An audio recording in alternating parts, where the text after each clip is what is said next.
નમસ્કાર, dB live ન્યૂઝમાં આપનું સ્વાગત છે। આજે 26 એપ્રિલ 2026 આજે ગુજરાતની અંદર સ્થાનિક સ્વરાજ્યની તાલુકા પંચાયત, જિલ્લા પંચાયત અને નગરપાલિકાની ચૂંટણીઓનું મતદાન શરૂ થઈ ચૂક્યું છે। વહેલી સવારથી જ મતદાન કેન્દ્રો ઉપર મતદાનની શરૂઆત થઈ ચૂકી છે। ત્યારે આપણે સીધા દ્રશ્યો ઘોગંબા તાલુકા પ્રાથમિક શાળા મતદાન કેન્દ્ર ઉપરથી જોઈ રહ્યા છીએ। અહીંયા સવારથી મતદાનની શરૂઆત થઈ ગઈ છે અને મતદાન કેન્દ્ર ઉપર અત્યારે આપણે જોવા જઈએ તો 9, સવા 9નો સમય છે અને લોકો મતદાન કરી અને પાછા પણ વળતા આપણને નજરે પડી રહ્યા છીએ।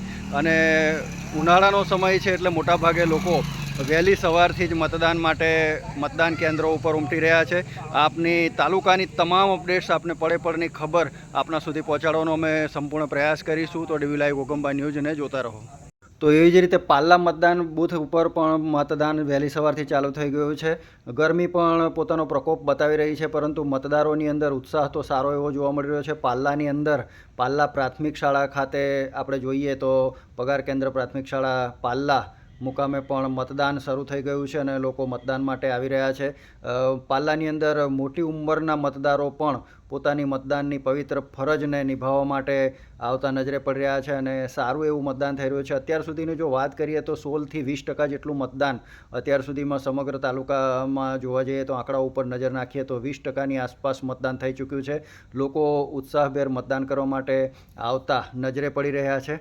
હાલ આપણે આવી ગયા છે ગોઠ પ્રાથમિક શાળા ખાતે। ગોઠ પ્રાથમિક શાળા ખાતે પણ 675 જેટલું મતદાન છે અને એમાંથી 16થી 20%ની આસપાસ મતદાન થઈ ચૂક્યું છે। લોકો ખૂબ સારું મતદાન કરવા માટેનો ઉત્સાહ બતાવી રહ્યા છે। અહીંયા રાજગઢ, જેકણપુરા, મઠ, ગોઠ આટલા જે લોકો છે એમનું મતદાન ચાલે છે।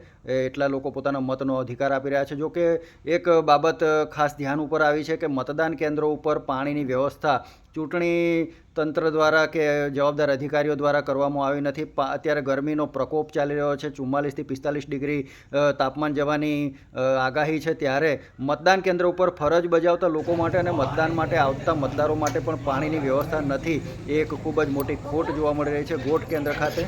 કારણ કે પાણીની વ્યવસ્થા કરવાની ફરજ ચૂંટણી તંત્રમાં જોતરાયેલા જવાબદાર અધિકારીઓની છે કે દરેક બૂથ ઉપર ફરજ બજાવતા પોલીસ કર્મચારીઓ અને ચૂંટણીની ફરજમાં રોકાયેલા કર્મચારીઓ માટે પાણીની વ્યવસ્થા તો હોવી જોઈએ, પરંતુ ગોઠ બૂથ ઉપર, ગોઠ મતદાન કેન્દ્ર ઉપર પાણીની બિલકુલ વ્યવસ્થા જોવા મળતી નથી।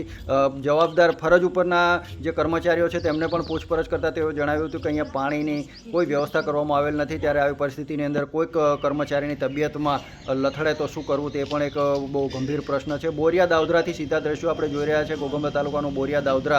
અહીંયા તો ખૂબ જ ભારે ઉત્સાહભેર મતદાન થઈ રહ્યું છે। લાંબી લાઈનો વહેલી સવારથી જોવા મળી રહી છે। 8, સાડા 8ના અરસાની અંદર જ લગભગ 50થી 100 કરતાં 100-150 જેટલા મતદારો લાઇનમાં ઊભેલા નજરે પડે છે। બોરિયા દાઉદરા જે બૂથ છે, મતદાન કેન્દ્ર છે પ્રાથમિક શાળા, ત્યાંના સીધા દ્રશ્યો આપણે બતાવી રહ્યા છે। મોટી ઉંમરના મતદારો પણ ઉત્સાહભેર મતદાન માટે આવતા નજરે પડી રહ્યા છે। લક્ષ્મણ રાઠવા સાથે ડીબી લાઈવ ન્યૂઝ।